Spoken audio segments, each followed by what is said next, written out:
Hello mga kamanoy, kamusta na po kayo? Today's video, andito tayo ngayon sa Philippines, nagbakasyon.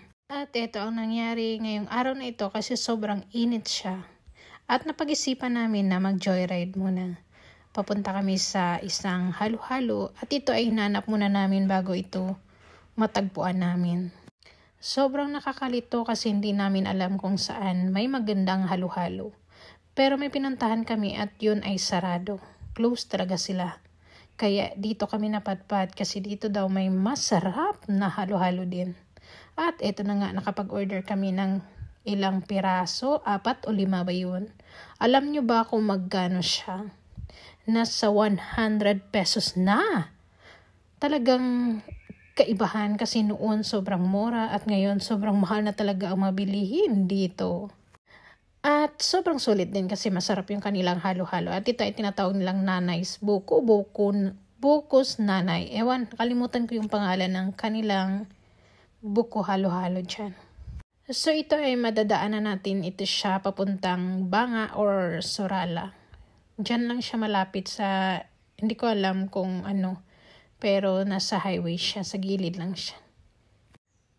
Kapag ikay sobrang init at ito ay mabili mo, syempre maghagan-hagan yung init ng katawan mo sa sarap ng halo-halo ni nanay.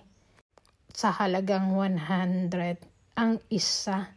Sa iba, mayroon ding sobrang 100 or baba sa 100. Depende sa halo-halo nila. Ano ba ang mayroon. Pero parang napapansin ko pare-pareho lang naman siya. Pero syempre, baka mahal yung lubi, diba? Kaya mayroong mahal, mayroong mura. At least, nakakatikim tayo ng halo-halo dito sa Philippines na sobrang sarap kasi nakalagay talaga sa niyog. Ayan, pagkatapos niyan ay naisipan namin mag-dinner dito sa Barbecue Sorala.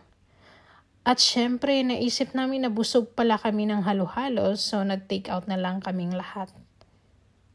So dito kami napadpad kay tita kasi sabi nila dito daw na side ay masarap ang barbecue siguro sa pagtimpla. At eto na nga, nakapili na kami at yan, na-barbecue na nila. So nag-aantay na lang kami para matapos at makakauwi na rin, di ba? Pero parang dumidilim yung langit, sabi namin. Parang uulan pero pasalamat kami kasi mayroong sasakyan so hindi kami mababasa. At eto na nga, parang malapit na kaming matapos. Hinahantay na lang namin siya. So bago yan, habang naghahantay kami, syempre nagkwentuhan na lang kami habang mainit at ano-ano pa.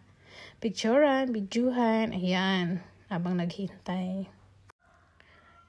At patapos na yung sa mga kasamahan ko, yung hinintay ko na lang yung sa akin. Kasi marami yata akong nakuha. Charot.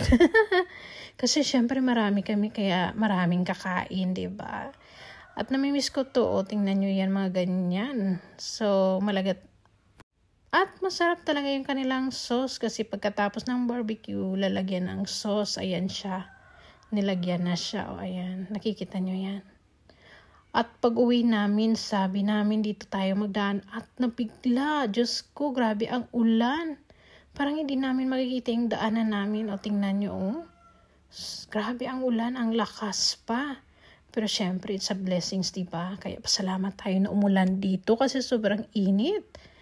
Ayan, so masaya talaga yung araw namin. Have a great day. Ingat po kayo lagi at don't forget to subscribe or watching. Thanks for watching mga kamanay kag mga kamanoy. Smile everywhere.